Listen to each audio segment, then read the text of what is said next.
That's right. We're on a timer.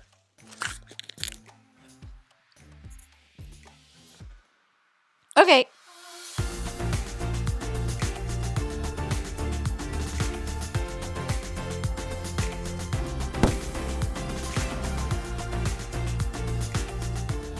Hello everyone, welcome back to Foster the Meeple, a channel all about Board games. And cruising through space. Exactly. We are back again today with another pumped up Kickstarter. And today's pumped up Kickstarter is on Gravitational Pull. Galactic Cruise from Kinson Key Games, who very kindly sponsored this video. So as per usual with our preview videos, we are going to give you a little overview and then we're going to jump into a discussion. We're going to go on a journey through space. It's going to be relaxing. It's going to be adventurous. Maybe there's beanbag chairs. It's going to be family friendly. Maybe there's beanbag chairs. Well, maybe a little bit of everything. Maybe there's space go-karting. Maybe All there's space paintball. Maybe there's ice cream in space. Maybe there's a board game cruise. Guess you'll just have to wait and find out.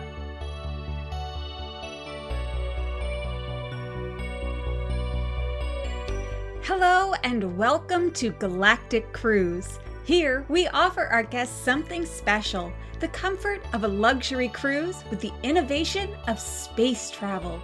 As the first company to offer extended stay space vacations, we are excited to have you working with us.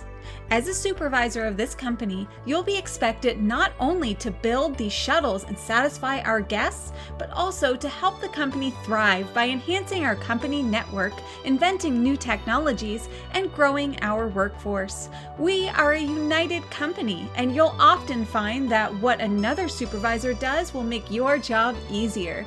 Let me be clear though, this is a competition.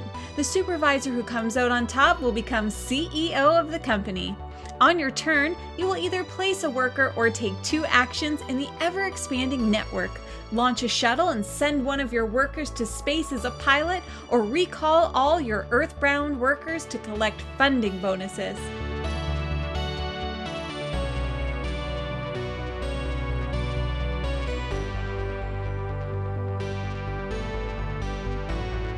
When you launch a shuttle, one of your workers will accompany it as a pilot, navigating the shuttle to various destinations and days in space, where guests will reward you for all your hard work.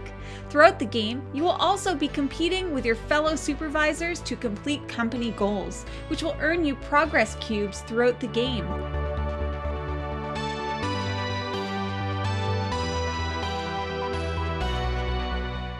Do you still think you have what it takes to work for us? You do? Great! Let's get started. All right, we are back. Let's chat a little bit about Galactic Cruise, shall we? Just look at that cover. Just, would you look at it? Tool. IoT. IoT. So, for anybody that doesn't know, Galactic Cruise is a worker placement game where the theme is essentially you are building out a cruise on a spaceship to take people to space to have the time of their lives. Individualistic lives, depending on what they're interested in. For sure. Oh, for sure. So this game is a bit of like a beast in terms of like its table presence. Mm-hmm. Yep. So on your turn, or I guess at the start of the game, everybody starts with two workers, two regular workers. Eventually you can unlock two experts, but that happens later in the game. So on your turn, what you are doing is you are taking one of your workers and you are placing it upon a space on the board in order to do the corresponding action. There are a variety of actions that you can take. Perhaps you are gaining an activity that you may later want to build on your spaceship. Perhaps you are gaining more spaceships because you can do multiple cruises. You could also be preparing to launch and advertising to bring people onto the cruise, all of these different things. So there are a variety of different worker placement spots that you can take advantage of. So basically how it works is everything's kind of connected. Yeah, it's very Thematically procedural. Exactly. So we have these little gears on our own player board that you are going to have to unlock. You pick them up. It's one of the worker placement actions that you're able to do. You're going to pick them up. You can put them out on the board. If you do that and then you go to a worker placement spot and there's a connection, well, guess what? You get to do an action from the spot you're on, but you also have an option to do an action on a spot next to you. You get 2 actions on your turn. So you're trying to make links, but don't worry. Because if you don't have a link and someone else does, well, you can pay them. You can. You could pay them to use their link. Or maybe you get an unlocked ability that lets you do it for free. Perhaps you do. Perhaps you do. You know? Yes. Because your reputation is just way higher than theirs. And Reputation. You're like, I'm not paying you. Creeping up. Exactly. So essentially, like, that's what you're doing. You can either, on your turn, you can place out a worker and do the corresponding action. Or you can launch one of your cruises into space. That's a full action, is launching one of your ships. Or retrieving your workers. To get the funding benefit, because you always get the funding benefit. Always get the funding benefits. Anytime that you recall your workers back to your board. For any reason.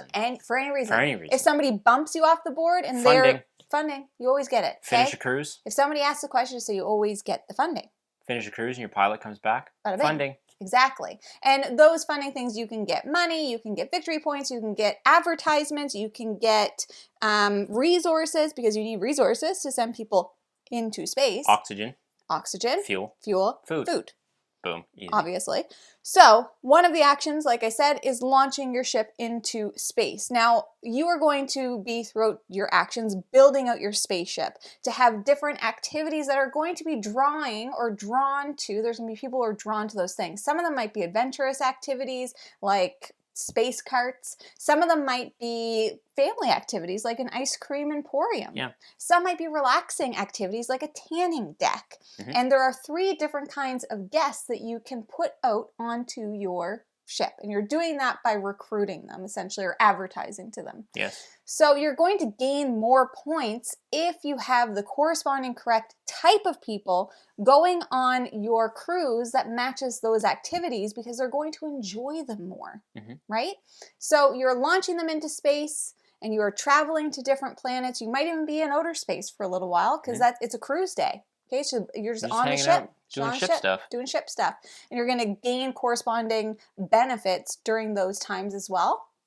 So while you're launching, you're going to different planets, and on your player board, there are different areas that you are going to land where you can cover them up to gain more benefits. Because you're doing an excursion on the planet. Excursion, exactly. So there is a lot going on in this game. Yep. But you've heard us say it once, you've heard us say it a million times. This is a Kanban-y game, as in everything makes sense.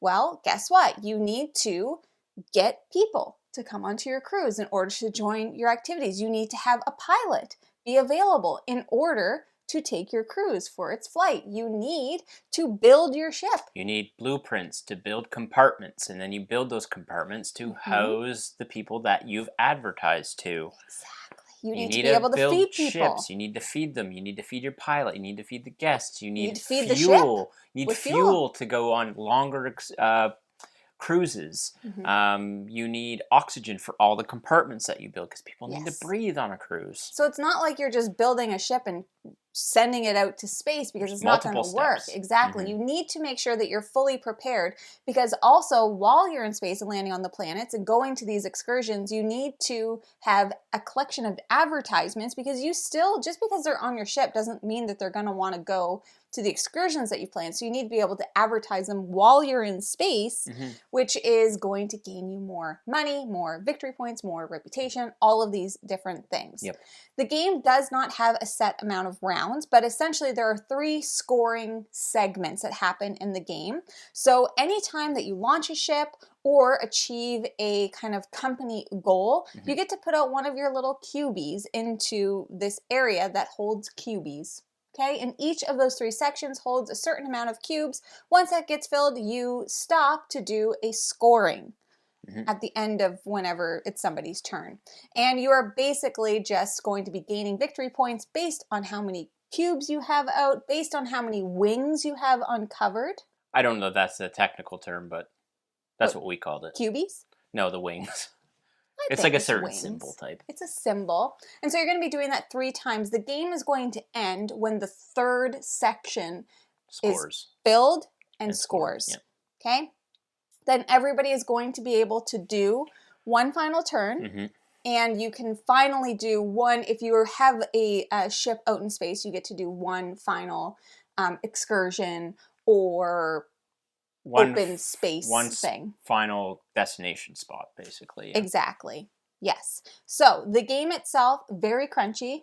Yes. Lots of decision making happening, but once again, everything makes sense. There is some player interaction, but it is not worker placement in the sense of there are limited spots available because you can always take a spot somebody's in, you bump them out, and what do they get? A funding. They get a funding. Exactly. You always get the funding bonus. Always get a funding bonus. Okay? Always you get it. And then eventually you can unlock your expert workers who are going to give you some additional kind of bonus. And I think the type of bonus they give can change depending on the game you play. There's a variety of tiles that can go out. Yep. There's a ton of variety in this game in general because we didn't even come close to getting through all of the activities for the ship. Oh yeah. Every single ship that you put out has a different type of scoring condition. And there's so many paths. There's so many paths to victory. There's so many things that you can do. Yeah. It is just a meaty, crunchy game. Yeah. With very pretty colors. I appreciate the pinks. Yes. I'm just going to say it. I love a good pink player color. Now, who is this game for?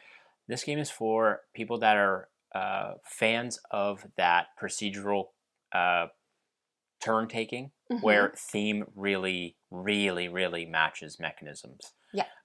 This game is, again, to keep referencing the Kanbaniness of this. It's a term. It's a thing, and it exists. This game very much follows that pattern of let's match theme to mechanism and make everything make sense in that way. So if you like that style, if you like a little bit more robustness of worker placement game with not a lot of mean element, I think this is one to check out. Jeff's microphone died, so from now on we'll be sharing our microphone.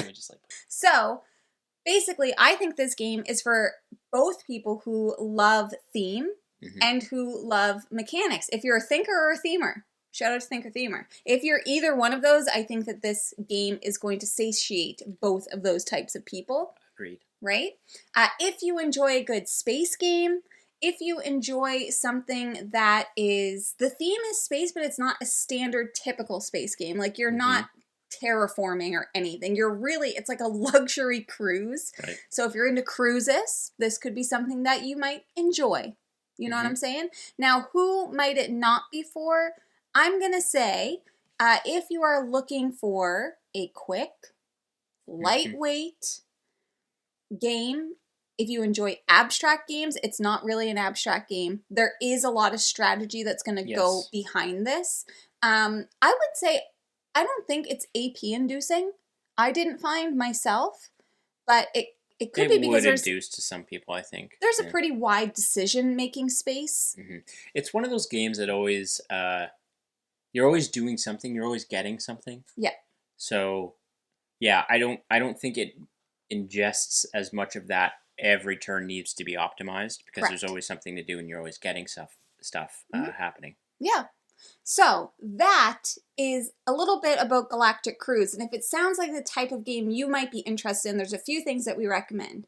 Number one is you should definitely check out a bunch of content. I know lots of people are doing reviews, playthroughs. Our friends over at the Brothers Murph are doing a playthrough, so you could check that out so you can see how it plays.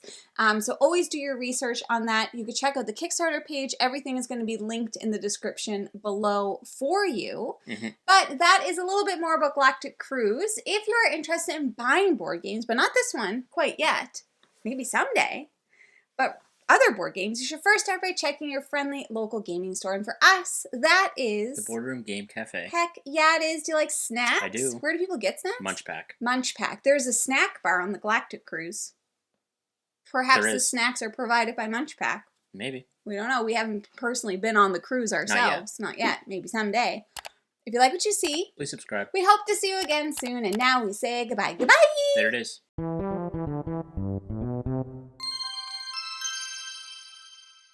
had to hiccup. Okay. That was really high pitch. The microphone is here now. We don't need to lean down. Microphone died. Microphone died, but we are still alive, so everything is good. And, yeah. Yeah, those are the things that you need to do. Stupid microphones. I don't understand. It was plugged in the whole time. Didn't want salmon. Where did you put the microphone?